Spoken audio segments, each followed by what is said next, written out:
what is NDP getting out of it? What is Heather McPherson and what's her role in it? And what's a bit of background of her role in playing in Israel Hamas? Because we've seen her also supporting the Khalistanis as well. So I think there's two elements of this, and I think you hit on it perfectly, linking this to the Khalistani movement, which is really important. We'll get back to. One is I do generally believe that Heather McPherson is an ideologue on this, and there are a lot of far left ideologues in the NDP.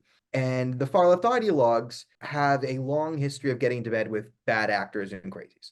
So, why are the Khalistanis and the Muslim Brotherhood terrorist factions, Islamists, so supported by the radical left? The Khalistanis want a theocratic state in Punjab where everyone is equal except the Sikhs, because they're the only ones who are allowed to hold public office, even though there's like more Muslims and Sikhs in the Punjab now, and more Hindus and like, so you would have a Sikh minority, which would be like the third biggest population, and they had a complete theocracy. And this is what the radical left is supposed to be against, but they're all in support of this. And then you have theocratic lunatics like Hamas and ISIS and whatever, and the left make excuses for them. And no, it's colonialism, imperialism, and all this. There's a part of radical leftists who truly believe in utopia, like they're utopians. And the way you bring apart utopia is by instituting the perfect system. They're social constructionists. The radical leftists are social constructionists. So there's enough people in the NDP where you can kind of say, oh, they're true believers in the cause. They truly believe in sort of this neo-Marxist worldview where there is oppressor and oppressed. And because the Israelis have more money than the Palestinians, therefore they are oppressing the Palestinians. Never mind the Palestinians inside Israel do better economically than they do outside of Israel. They do best in Israel. They do the second best in the Palestinian territories with some Israeli governance. The more Israeli governance, the better. And then they do even worse in the Arab states around them. Right? This short circuits the brain, but again, we don't work on any standard logic and facts. This is neo-Marxist, like, okay, because the Jews have more money than the Arabs, therefore they are oppressing and they are being oppressed. And we need to apply this worldview to literally everything. We take the American 1960s to 1980s views on race, and we apply that to every single conflict across the globe, whether it's in East Africa, whether it's in Israel and Palestine, whether it's in Australia, and of course here in Canada. This is the worldview. We take white, black from 20th century America, and we apply it to everyone worldwide. So you have a lot of that going on. I think that drives a lot of Heather McPherson and Matthew Green. Is they are radical leftists, and they are against the concept of Western civilization. They want some sort of socialist thing.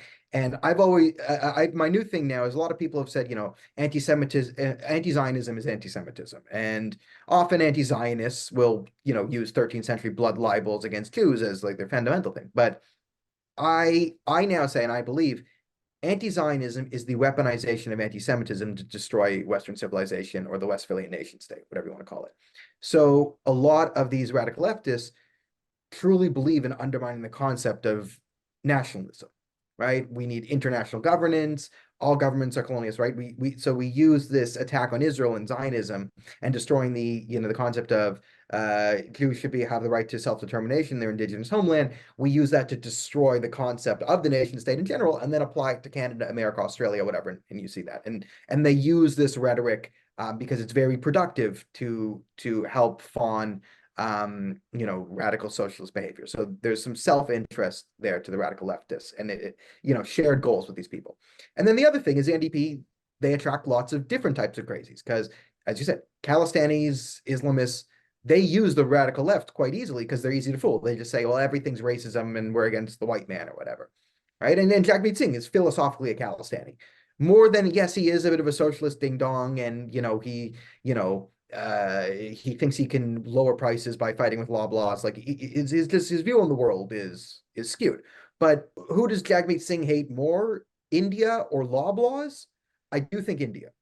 I do think he hates India more than he hates Loblaws. And I do think he does hate both, but I think his true allegiance is he's a Khalistani who also, on his side job is hating Loblaws. Like he has to market himself as a socialist here in Canada instead of just an outright terrorist supporter, which is, how the Indian government sees him. So you have a confluence of all these different factors where you have this NDP, which has been the radical left party, which has attracted a lot of these different types of crazies, and the different types of crazies stick together. You see this in interfaith.